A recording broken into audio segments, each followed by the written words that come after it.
말씀 나누도록 하겠습니다. 참 좋으신 하나님 감사드립니다. 우리에게 구원의 은혜를 주셔서 평생 하나님 주신 구원의 그 축복과 감사와 감격 속에 살아갈 수 있도록 축복하여 주시고 인도하심을 감사드립니다.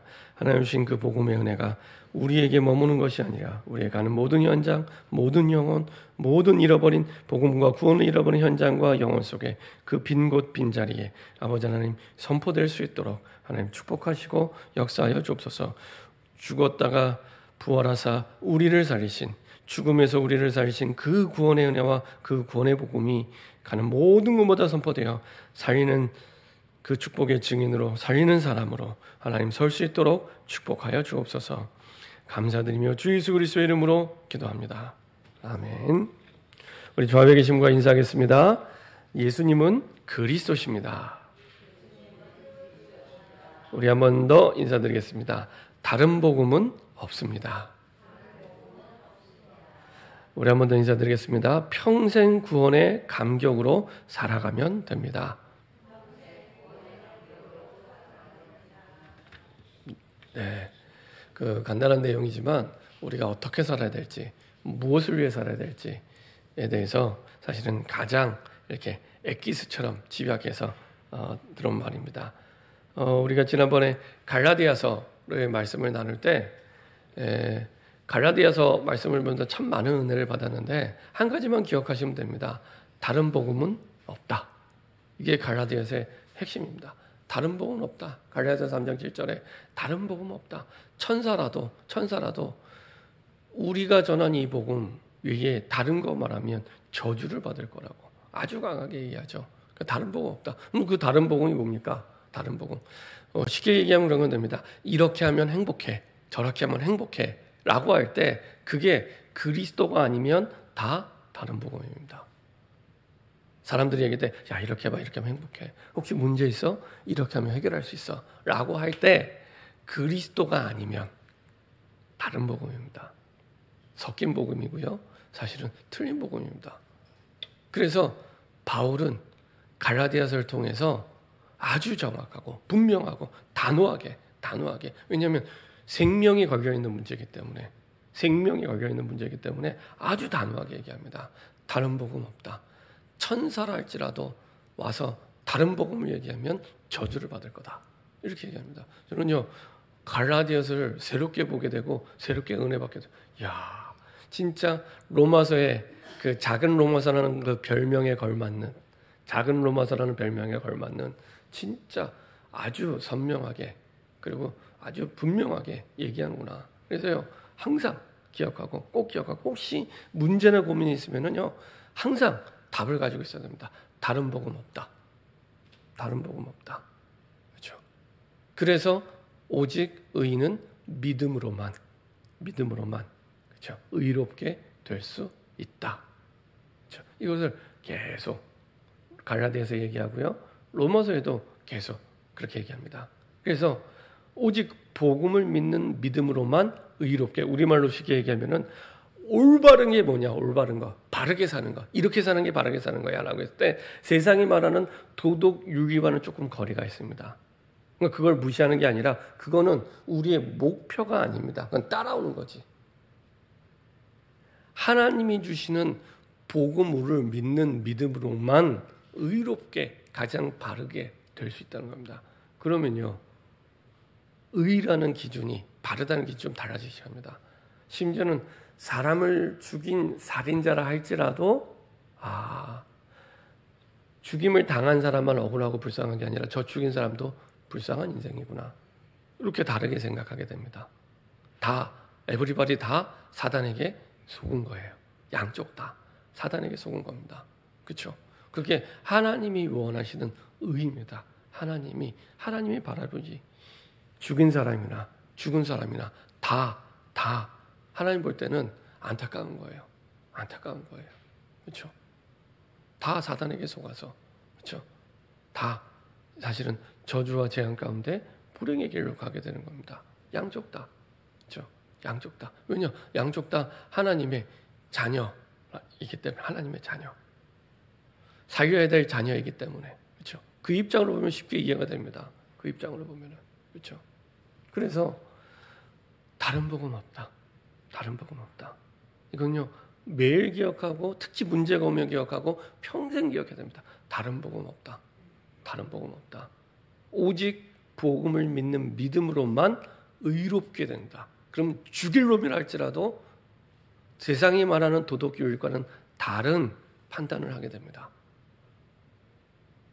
아무도 아멘을 안 하신대. 뭐 여튼 그래서 예수님이 십자가에서 죽으시고 돌아가실 때 강도 옆에 있는 사람도 사실은 있는 사람도 그 자리에서 예수 믿고 구원받게 된 겁니다. 세상의 루일을 보면 그 사람은 구원받으면 안 돼요.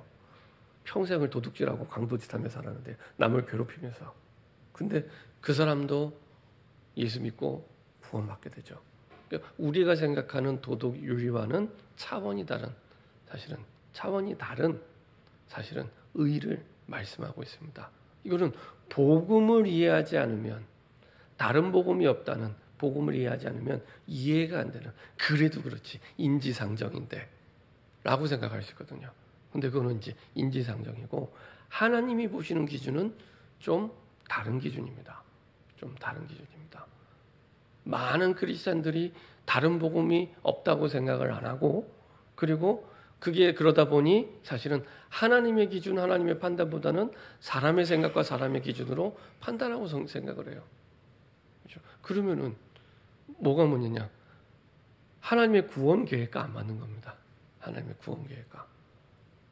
그래서 갈라디아서를 볼 때 다른 복음 없다. 그래서 오직 복음을 믿는 믿음으로만 의롭게 바르게 될 수 있다.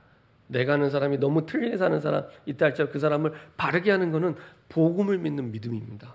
그래야 그 사람도 변화되고 바뀌는 겁니다. 이렇게 삶에 적용이 되는 겁니다. 그렇죠? 자, 그렇다면 이제 지난번에 우리가 에베소서를 보잖아요. 에베소서는 이제 이 다른 복음 없는데 이 복음 가지고 어떻게 살아가야 되느냐? 이 다른 복음 없는데 이 오직 복음을 가지고 어떻게 살아가야 되느냐? 이 바울이 에베소서를 통해 그것을 본인이 직접 증인으로 말하고 전달한 편지 내용이 에베소서입니다. 그래서 에베소서에는 두 가지 단어의 이 주제가 나옵니다. 예, 구원. 오늘도 구원에 대해 말씀드려요. 구원. 그리고 구원받은 사람들을 뭐라 그래요? 교회라고 얘기하죠. 교회. 그리고 그 사람들의 모임도 교회요. 그 사람도 교회입니다. 그렇죠? 그래서 구원과 교회에 대해서, 에베소 교회에 대해서 이제 쭉 말씀하죠. 자, 그래서 우리의 평생의 구원의 은혜, 구원의 감사, 구원의 감격으로 사는 삶이 신앙생활을 그냥 잘하는 사람이 아니고, 잘하는 사람 많아요. 그렇죠? 헌신, 봉사하고 여러 가지 이제 신앙생활 잘하는 사람 많은데 제일 잘하는 사람, 내게 주신 구원의 은혜, 구원의 감사, 그 감격으로 살아가고 그 속에서 삶이 나오는 내 가정생활, 내 직장생활, 그리고 내 학교생활, 내 모든 생활이 이 속에서 나오는 삶. 그 사람이 신앙생활이 믿음생활이잖아요. 그래서 신앙생활을 제일 잘하는 삶이 이 삶입니다. 이 삶입니다. 성경을 뭐라 그래요? 구원의 책. 성경 66권은 하나님의 구원에 관한 책입니다. 그렇게 해서 그 말씀을 통해 구원의 은혜, 구원의 감사, 구원의 감격을 처음 내가 예수 믿을 때만 누리는 게 아니라 우리의 삶이 그 속에서 나와야 하나님과 가장 맞는 믿음 생활이 되는 겁니다. 근데 이 구원의 은혜, 감사, 감격은 구원이 뭔지를 내가 아는 만큼 감격이 넘치게 됩니다. 내가 모르는 걸 어떻게 감격해요? 이 세상에 모르는 걸 감격하는 사람은 아무도 없어요. 아니까 감격이 되죠. 아니까. 그죠? 예를 들면 축구 경기를 하는데 마지막 연장전에 역전골을 넣어서 이겼다고 생각을 해보세요. 그걸 내가 아니까 감격이 되고 감동이 되지, 모르면 감동이 안 돼요. 아, 이겼구나. 아, 어느 팀이 이겼대. 이게 되지. 그 과정에 어떻게 이 팀이 그렇게 이겼는지를 알면, 야, 그래서 대단하네. 진짜 대단하다. 진짜 감격스럽다. 이렇게 얘기하잖아요. 알아야. 그 구원을 알아야 감격이 되는 겁니다. 자, 그 구원이 뭔지 알려면 첫 번째, 내 정체성, 내가 누군지를 알아야 됩니다. 내가 누군지를.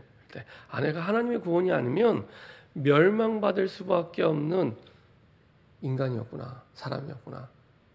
내가 누군지를 알 때. 그래서 하나님은 나를 구원하여 주셔서 하나님의 자녀 삼아 주시고, 자녀 삼아 주신 것도 감사한데 나를 복음 가진 남은 자로, 렘넌트로 부르셨구나.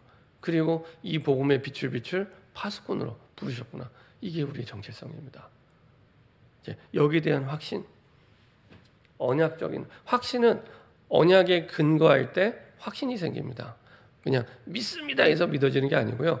믿음의 근거가 분명해야 믿음이 생기는 겁니다. 그래야 그 믿음이 변질되지 않고 변하지 않습니다. 저는 많은 분들이 교회 다니면서 믿습니다라고 말은 하시고 믿는다고 하시는데 실제 현장 현실에서 믿지 않는 모습을 오랫동안 굉장히 많이 봐왔습니다. 왜 그러냐? 하나님의 말씀에 근거하지 않았기 때문에, 정확한 말씀에 근거하지 않았기 때문에, 그래서 이게 나의 약속이 되지 않았기 때문에 사실은 믿음이 생기지 않는 겁니다. 아무리 내가 믿는다고 말을 해도 실제 믿음이 필요한 현실에서는 믿음이 되지 않습니다. 그래서 언약의 근거에서 우리가 믿게 되고 확신을 갖게 되죠. 내 정체성에 대해서. 이게 시작입니다. 자, 그러면 그 언약대로 내 신분을 약속하신 그 응답 따라 정확한 언약으로 하나님이 미리 응답을 받는 삶이 되게 하십니다. 미리. 그래서 언약대로 이루시는 하나님을 체험하게 하고요. 언약이 응답임을 깨닫게 됩니다. 우리 눈에 보기에 좋은 게 응답인 줄 알았는데 그게 아니라 약속이 응답이고 언약이 응답이구나. 하나님의 말씀이 임하는 그 순간의 끝. 내 눈앞에 홍해가 안 갈라져도, 여리고가 안 무너져도 이미 하나님의 말씀이 임하는 그때 끝나는 거예요. 그죠? 그거를 성경 속의 렘넌트들과 중요한 응답받은 사람들은 다 미리 응답을 받고 갑니다. 그 말은 미리 확신하고 간 겁니다. 미리 하나님의 말씀이 모세에게 임해서 그때 이미 홍해를 가르실 것을 하나님은 말씀해 주고 그 언약대로 홍해를 가르시죠. 그렇죠? 여리고도 요단강도 모든 하나님의 역사는 그렇게 이루어지게 됩니다. 그 방법 따라서. 마찬가지로 하나님 우리에게 세상 살릴 남은 자로 복음의 파수꾼으로 불러주셨기 때문에 정확한 언약을 항상 미리 주어서 가게 하세요. 미리 중요한 우리가 미리 그 말씀을 확신해야 되는데 그게 없는 겁니다. 그래서 어렵습니다. 그래서 제일 중요한 망대, 이 정확한 언약의 망대가 내 삶에 세워질 때 탄탄하게 복음의 파수꾼과 렘넌트로서의 그 부르심의 사명을 감당하게 됩니다. 자, 이렇게 되면 어떻게 됩니까? 주인이 바뀌게 됩니다.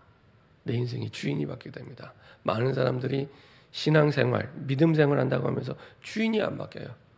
선택하고 판단하고 결정할 때 내가 주인 돼서 형편 따라, 사정 따라, 환경 따라 결정해요. 하나님은 언약 따라 결정하길 원하는데 환경 따라, 상황 따라 결정하게 됩니다. 그러다 보니까 주인이 또 내가 되는 겁니다. 이렇게 내 정체성을 하나님의 말씀 속에 확신하고 정확한 언약으로 미리 응답을 드린 삶이 되면 자연스럽게 주인이 바뀌게 됩니다. 내가 아닌 그리스도가 주인 되어 하나님의 말씀이 주인이 되어 바뀌게 되죠. 그래서 하나님의 말씀이 내게 임하는 그때부터 내 인생의 주인이 바뀌게 됩니다. 그러면 됩니다. 주인이 바뀌면 됩니다. 자꾸 내가 주인 노릇 하려고 하니 사단이 나를 속여서 왕 노릇하는 겁니다. 그렇죠? 내가 자꾸 주인 노릇을 하려고 하니 주인도 아닌데, 그 말은 책임질 수도 없는데, 내가 책임질 능력도 없는데, 책임질 수 있는 분은 하나님 한 분밖에 없는데 내가 주인 노릇하니 사단이 왕 노릇하는 겁니다. 이렇게 내가 계속 속게 되는 겁니다. 하나님의 말씀이 임하면 그때부터 주인이 바뀌게 됩니다. 자, 그때 하나님 우리에게 믿음을 주시고요. 그 믿음은 들음에서 나오고 들음은 그리스도의 말씀을 듣는 것부터. 그렇죠? 로마서 10장 17절의 말씀대로 우리의 믿음은 들음에서라고. 들음은 그리스도의 말씀. 말씀이요 얼마나 정확한지 모릅니다. 그렇죠? 믿음이 믿습니다 해서 나오는 줄 알았어요. 저는 교회에서 자라면서 근데 나중에 현실에서 보면 다 친구 어머니, 친구 아버지잖아요. 현실은 안 그래요. 불신자랑 똑같아요. 왜 그럴까? 알고 봤더니 이게 없는 거예요. 믿음은 들음에서 나는데 하나님의 말씀을 안 들어요. 그래서 예배를 마치고 문 밖을 나가는데 머릿속에, 마음속에, 생각 속에 말씀이 없어요. 그리고 또 한 주간을 살아가는 겁니다. 그렇죠? 믿음은 들음에서 나고 들음은 그리스도의 말씀을 듣는 것부터, 하나님의 말씀이 임하는 그때부터 주인이 바뀌게 됩니다. 우리의 눈과 귀가 다른 곳을 향하는 만큼 주인은 바뀌지 않습니다. TV를 향하고 사람을 향하고 돈을 향하고 인터넷을 향하고 게임을 향하고 눈으로 귀로 계속 그것을 받아들이는 거예요. 믿음은 들음에서 나는데 듣는 게 전부 하나님의 말씀이 아니라 세상 소리, 사람의 소리, 게임 소리, 인터넷 소리, 이거는 계속 듣는 거예요. 그럼 그 믿음이 생기는 겁니다. 그 믿음이. 불신앙도 신앙이에요. 그래서 불신앙대로 열매 맺습니다. 불신앙대로. 네. 입력이 그렇게 되니까 내 생각과 마음이 그런 신앙, 근데 불신앙이 생기게 되는 겁니다. 눈과 귀가 늘 다른 곳을 향하는 만큼 주인은 바뀌지 않습니다. 그렇죠? 이번 한 주간 동안 실험해 보세요. 내 눈과 귀를 정말 말씀을 향하여 말씀을 듣고 말씀을 보는데 한번 해보세요. 다른 믿음이 시작이 됩니다. 다른 믿음이 시작이 됩니다. 그렇죠? 이게 바뀌지 않으면 우리도 모르게 우리의 눈에 익숙한 것에, 귀에 익숙한 것에 노예가 됩니다. 내가 다스릴 수 있다고 생각하지만 그렇지 않습니다. 노예가 됩니다. 제 고등학교 때 친한 후배가 있었습니다. 참 모범생이에요. 공부 잘해요. 공부도 잘했는데 잘생겼어요. 잘생긴 거에다가 또 착해요. 뭐 아무도 안 놀라시는데 보통 공부 잘하고 잘생기고 착하기가 이 세 가지를, 이 삼박자를 갖추기가 쉽지가 않습니다. 공부 잘하고 잘생기고 착하고 그런 교회 후배가 있었습니다. 1년 후배. 근데 이 친구가 어느 날 막 담배를 피기 시작한 거예요. 담배를 배웠어요. 그때 제가 이제 그 청소년부 회장을 할 때였는데 제가 이제 친하니까 야, 그 뭐 이렇게 담배를 피냐? 담배 끊어라. 건강에도 좋지 않은 거, 뭐 맛있지도 않은 거, 뭐 끊어야 되지 않겠냐 했더니 이 친구가 늘 확신 있는 친구였어요. 어머니가 순복음교회 권사님이었는데 이 친구는 이제 가까이 있는 교회를 나간다고 해서 저희 교회에 같이 다녔거든요. 근데 이제 이 친구가 하는 말이 씩 웃으면서 이제 끊을 수 있다고 얘기하는 거예요. 의지도 강한 친구였고요. 체력도 다 좋은 친구였어요. 네, 체력도요. 왜 그 통뼈 있잖아요. 통뼈 힘 좋은 그런 친구였어요. 체격도 좋고요. 어깨 딱 벌어지고 자기는 언제든지 끊을 수 있다면서 얘기를 하더라고요. 그래도 빨리 끊었으면 좋겠다 했는데 끊었을까요? 못 끊었을까요? 못 끊었어요. 제가 그 친구를 알 때까지 못 끊었어요. 나중에 대학 들어갈 때까지 못 끊었어요. 마음대로 되지 않습니다. 왜? 그 마음과 생각이 바뀌지 않으면 못 끊어요.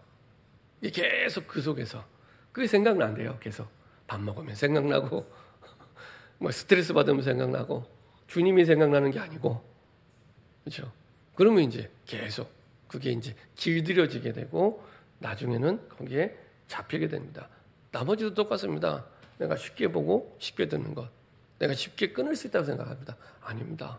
오래됐기 때문에 쉽지 않습니다. 한번 내가 이걸 끊고 한번 말씀 봐야지, 말씀 들어야지 한번 해보세요. 잘 안 될 거예요. 잘 안 돼. 근데 그게 황폐해진 내 영적 상태입니다. 예. 황폐해진 내 영적 상태입니다. 그거는 혼자 있는 시간, 빈 시간에 이게 테스트가 돼, 이게 측정이 됩니다. 혼자 있는 시간. 지금 이렇게 다 같이 있을 때는 묻어서 가는 거기 때문에 잘 몰라요. 혼자 있을 때 내가 빈 시간에 진짜 하나님의 말씀과 기도 속에 내가 있는가. 간단한 얘기잖아요. 근데 아까 말씀드렸죠. 하나님의 말씀이 임할 때 모든 게 바뀌게 됩니다. 하나님의 말씀이 임할 때. 그때 결정이 나는 겁니다. 우리가 직장에서 일을 잘해야지 해서 잘하는 게 아니고요. 하나님의 말씀이 임할 때 그때 결정나는 겁니다. 학생이 내가 공부를 열심히 해야지 열심히 할 수 있는 게 아니고요. 하나님의 말씀이 임할 때 그때. 그래서 그 근본에 노예가 되는 근본에 뭐가 있냐? 나 중심. 나도 모르게 나 중심이 돼요. 나빠서가 아니고 나 중심, 그리고 물질 중심, 그리고 성공 중심. 이게 창세기 3장, 6장, 11장입니다. 나도 모르게 이 속에 늘 살아가요. 노예인 줄 모르고 살아가게 됩니다. 자, 그렇게 살아가던 우리에게 하나님은 구원을 얻게 하기 위해 어떻게 인도하셨냐? 구원의 그냥 비밀이 아니라 구원의 경륜의 비밀 속에 우리를 구원하신 겁니다. 지난주에 말씀드린 대로 경륜이란 말, 신학적인 용어인데 잘 알수록 풍성한 은혜를 누리게 된다. 경륜은 의도가 있다는 겁니다. 의도. 내가 뭘 하려고 하는데 퍼포즈, 영어로 하면 어떤 목적을 두고 내가 거기에 맞춰서 막 하는 거예요. 그 목적에 맞춰서 내가 경영하고 목적에 맞춰서 관리하는, 이거 갖다가 목적에 맞춰서 내 의도를 가지고 만들어가고 있다는 겁니다. 구원은 하나님이 하나님의 그 목적을 두고 경영하고 관리하는, 하나님의 의도대로 그 방향으로 계속 끊임없이, 얼마만큼이요? 유사일에 수천 년 동안 창세 이전부터 그 방향을 두고 의도하시고 그 방향을 두고 경영하시고 관리하셨다는 겁니다. 이 정도면 대단한 거잖아요. 그게 뭐냐? 하나님의 구원입니다. 구원.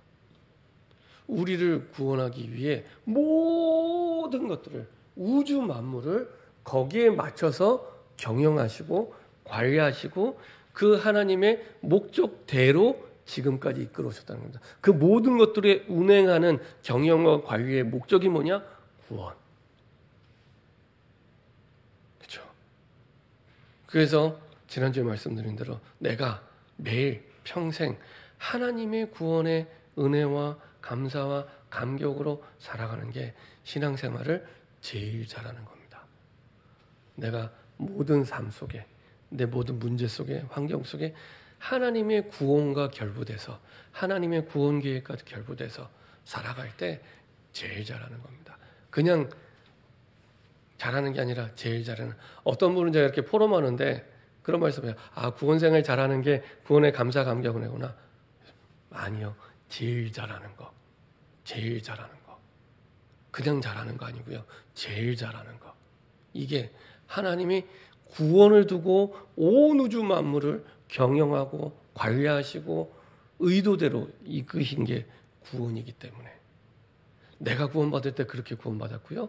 하나님은 우리 삶의 모든 일들을 그렇게 경영하고 관리하시고 하나님의 의도대로 이끌어 가시는 거예요. 내 직장 생활을, 내 지역 생활을, 내 만남을 그 속에서. 그렇죠? 너무너무 놀라운 일이에요. 복음을 알지 않으면은 알 수 없는, 그래서 비밀이에요. 비밀. 비밀이라는 말은 누구에게나 알 수 있지만 아무나 알 수 없는, 복음 가진 자만 알 수 있는, 구원받은 사람만 알 수 있는, 그래서 비밀입니다. 비밀. 하나님은 구원의 경륜 속에서 이 복음의 비밀을 가진 자들을 통해서 하나님이 인도하시죠.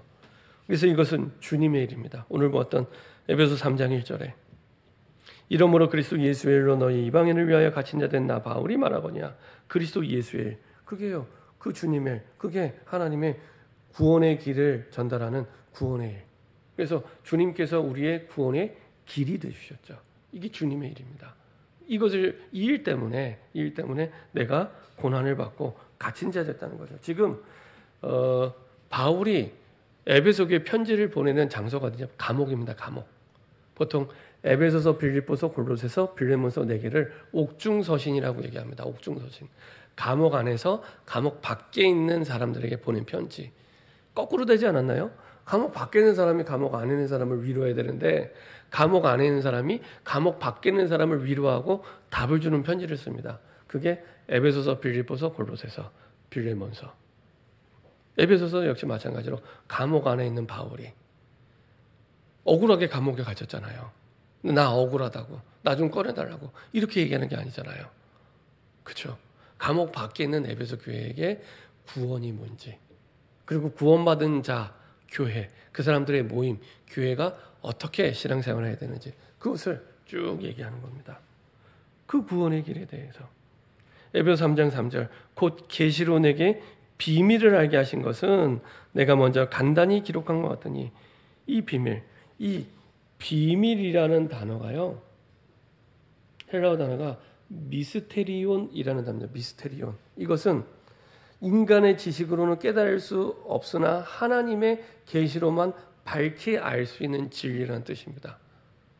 그냥 단순히 비밀이 아니라 인간의 지식으로는 전혀 알 수 없고 하나님이 주신 계시로만 밝히 알 수 있는 진리. 그걸 좀 더 풀어서 4절에 그것을 읽으면 내가 그리스도의 비밀을 깨닫는 것을 너희가 알 수 있으라. 그게 어떤 비밀이라고요? 그리스도의 비밀. 그 비밀의 원천이고 본질이 되는 진리가 그리스도라는 겁니다. 그리스도. 하나님의 구원을 두고 하나님이 우리에게 주신 비밀이 있는데 그 비밀이 뭐냐? 그리스도라는 겁니다. 그리스도. 그래서 이 그리스도를 통해서 어떻게 구원을 받게 되는지, 구원받은 사람들, 교회가 어떻게 이루어지고 응답을 받아야 되는지 그것에 대해서 쭉 말씀하고 있죠. 3장 5절부터는 이렇게 말씀합니다. 이 경륜의 비밀에 대해서 이제 구체적으로 말씀하시죠. 이제 그의 거룩한 사도들과 선지자들에게 성령으로 나타나신 것 같이 다른 세대에서는 사람들의 아들들에게 알리지 않았으니 이것은 어떻게 나타내요? 성령으로. 그리스도께서 보시는 성령으로 말미암아 이 구원의 비밀을 깨닫고 사실은 나타내신다는 거죠. 그래서 성령의 역사로 말미암아 내가 구원받고 우리의 모든 현장이 그 구원을 받고 그 구원을 나타내시게 됩니다. 특별히 여기 보면 다른 세대는 구약 시대를 얘기합니다. 옛날에는 사람의 아들들에게 알려지는 이 사람의 아들이라는 표현은 그 구약 사람들에게 이방인들을 얘기합니다. 이방인들. 그러니까 구약 시대에는 이방인들에게 알리지 않았지만 하나님이 이제는 나를 이방인에게 보내셔서 이방인들에게도 이 구원을 그리스도를 통해서 이 구원을 알리도록 6절에 보면은 이는 이방인들이 복음으로 말미암아 그리스도 예수 안에서 함께 상속자가 되고 함께 지체가 되고 함께 약속에 참여하는 자가 됩니다. 그렇죠?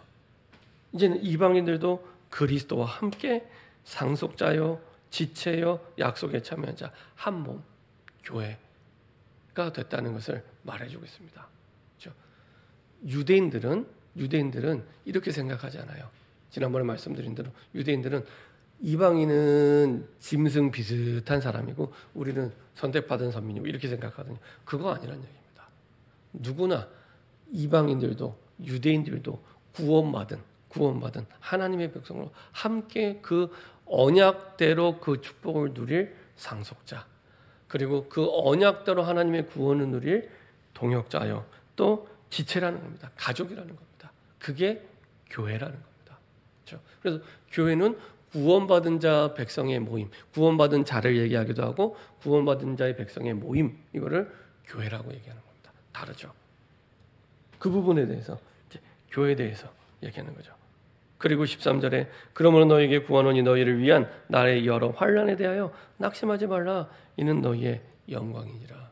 내가 이거 갇히게 된 거 하나님의 구원을 이루기 위해서 복음 전하다가 갇히게 되는데 그러면은 이게 낙심할 일이 아니지 않냐. 이거는 하나님께 영광 돌릴 일이지. 이렇게 얘기하는 겁니다. 초대교회 사람들은 이렇게 생각합니다. 핍박과 어려움과 환난을 받았을 때 그렇죠. 하나님의 구원을 위한 일이라면 낙심할 일이냐. 오히려 감옥 안에 있는 바울이 감옥 밖에 있는 에베소 교회를 위로하고 힘을 주고 있는 거죠. 그렇죠. 그래서 진짜 복음을 내가 누리고 구원을 누리게 되면 이 감옥 안에 있어도 되고 밖에 있어도 돼요. 억울한 누명으로 갇혀도 되고 안 갇혀도 돼요. 상관없는 겁니다. 그 말은 내가 문제가 있어도 되고 없어도 돼요. 중요한 건 문제가 있냐 없냐가 아닙니다. 포인트가 하나님의 구원을 이루고 있냐, 그 구원에 내가 참여하고 있냐, 그 구원을 위한 내가 언약의 여정을 가고 있냐, 이게 포인트지 내가 감옥에 갇혔냐 빠져나갔냐, 문제가 있냐 없냐, 어려운 사람이 나를, 이상한 사람이 나를 힘들게 하냐 아니면 아무 상관없다는 얘기입니다. 아무 상관없다는 얘기입니다. 하나님의 구원을 지금 이루고 있는 여정 속에 있냐 없냐 그 얘기를 하는 겁니다. 그렇죠? 이거는 서론에 말씀드린 다른 복음은 없다는 게 진짜 이해가 돼야 돼요. 그래야 우리는 문제 올 때마다 낙심하고 문제 올 때마다 고민하고 갈등하는데 아니구나. 그게 포인트가 아니구나.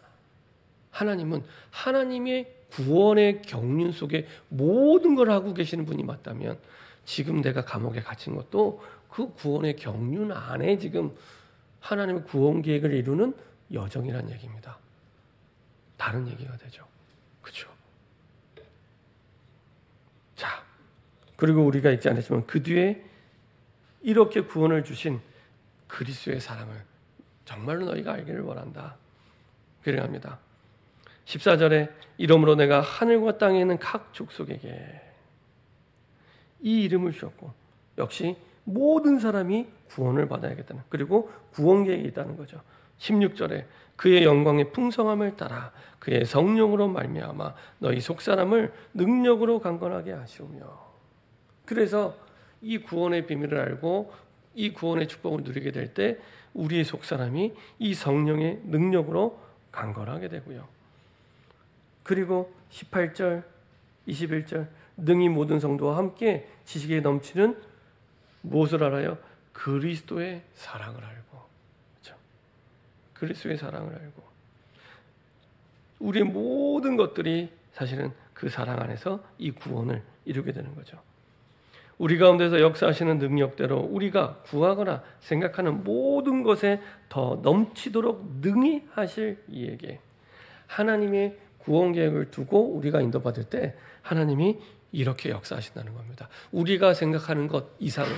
그 말은 문제가 생겼는데 우리 머릿속에 해답이 없어도 해결책이 없어도 괜찮다는 겁니다.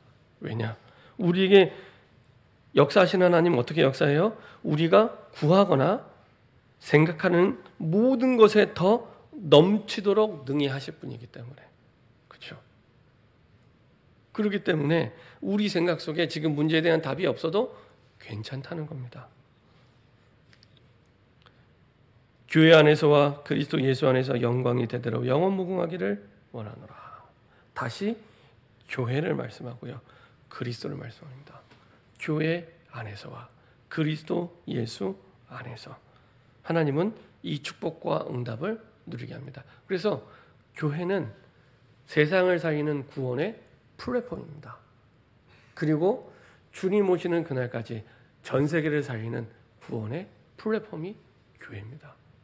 그래서 우리의 삶이 교회 중심이 될 때 하나님은 교회 중심으로 하나님의 모든 온 우주 만물을 움직이는 하나님의 경륜을 이루어 가시는데 하나님의 구원 계획을 이루어 가시고 인도하시는 문제. 이게 기준은요. 교회. 그리고 그리스도 복음 안에서 이것을 이루어요. 그래서 하나님의 구원을 계획을 두고 온 우주 만물을 하나님의 경영하시고 관리하시는 그 모든 것들이 이 중심으로 교회 중심으로 그리스도 중심으로 하나님이 이렇게 인도하고 계십니다. 결론입니다. 그럼 날마다 구원을 누리는 삶이 될 때 가장 하나님이 원하시는 삶이 되는데 어떻게 하면 됩니까? 이 구원의 복음을 전하는 전도자의 삶이 될 때, 전도자의 삶이 될 때 가장 하나님이 원하는 삶, 하나님의 그 구원의 은혜와 능력을 날마다 체험하고 감격하는 삶이 됩니다. 그래서 전도자의 삶 속에 우리가 제2의 시작할 수 있도록 복음을 받은 것이 우리의 처음 시작이었다면 이제 제2의 시작이 될 수 있도록 정확한 언약이 체험되어 나의 것이 될 때 사실은 70인 제자의 축복과 응답을 누리게 됩니다. 하나님 이런 70인 제자를 지금도 기다리고 계십니다. 제가 금요일 배 때 수요일 배 때도 그런 말씀드렸지만은 70인 제자가 어떻게 이 마가다락방에 안 도망가고 있었을까 보니까요. 이유가 하나예요. 예수님이 따라다니는 사람들 가운데 누가복음 10장에 보면은 예수님이 친히 가시려고 하는 각동각처의 사람을 뽑습니다. 뽑아서 어디로 보냐? 전도 현장에 보내세요. 전도 현장에. 그냥 보내세요. 말씀하시고 그냥 보내세요. 그냥 보내세요. 그냥 보내시는데 이 사람들이 갔다 와서 보고합니다. 누가복음 10장 17절부터 20절 21절까지 보고 하는데 어마어마한 사단이 막 귀신이 떠나가는 걸 현장에서 체험하게 되고요. 그 예수님도 사단이 떨어지는 거 봤다 이렇게 말씀하시고, 그러면서 뱀과 정갈과 원수를 제어할 능력을 너에게 주었다 말씀하시는데 마지막에 가장 중요한 거 말씀하시죠. 이것 때문에 기뻐하지 말고 너희의 이름이 생명책에 기록된 것 가지고 기뻐하라. 그 말은 하나님의 구원의 기준을 두고 인도받아야 되는 걸 얘기합니다. 근데 이 사람들이요, 하나님의 말씀을 전도 현장에서 체험합니다. 예수님을 통해. 이 사람들이 끝까지 예수님을 따라가고 마가다락방을 가게 됩니다. 마가다락방이 어떤 곳입니까? 예수님의 부활을 500명이 봤는데 380명이 도망갔어요. 왜냐? 예수 믿는 게 이단이거든요. 예수 믿으면 직장이 끊기고 가족을 떠나야 되고 사실은 죽음의 위협을 느끼는 그런 상황 속에서 끝까지 다락방까지 따라간 제자들이 70인 제자들입니다. 이 제자들이 끝까지 따라갈 수 있었던 이유는 예수님을 통해 주신 말씀을 전도 현장에서 체험을 했구나. 강단에 선포된 그 말씀을 내 삶의 현장에 전도를 통해 체험이 될 때, 체험이 될 때, 그때부터 다른 확신과 믿음이 시작이 됩니다. 다른 구원의 은혜와 축복 속으로 들어가게 됩니다. 그 삶이 여러분들에게 새롭게 시작되기를 소원합니다. 내게 주신 복음을 알고 내게 주신 복음을 누리고 이것이 내게 주신 복음을 전하는 삶. 하나님은 지금도 온 우주 만물을 하나님의 구원 계획의 의도대로 경영하고 관리하고 계십니다. 이런 응답과 축복을 누리는 저와 여러분 되기를 소원합니다. 기도하겠습니다. 주님 감사드립니다. 하나님이 우리에게 허락하신 구원의 경륜의 비밀을 알고 누리는 증인 되게 하여 주옵소서. 온 우주 만물을, 특별히 우리의 삶의 모든 것들을 경영하고 관리하는 그 비밀이 하나님의 구원 계획의 의도대로 모든 것이 움직여지는 것임을 깨닫게 하시고 그 삶 속으로 들어갈 수 있도록 우리의 전도자의 삶이 새롭게 시작되게 하여 주옵소서. 감사드리며 주 예수 그리스도의 이름으로 기도합니다. 아멘.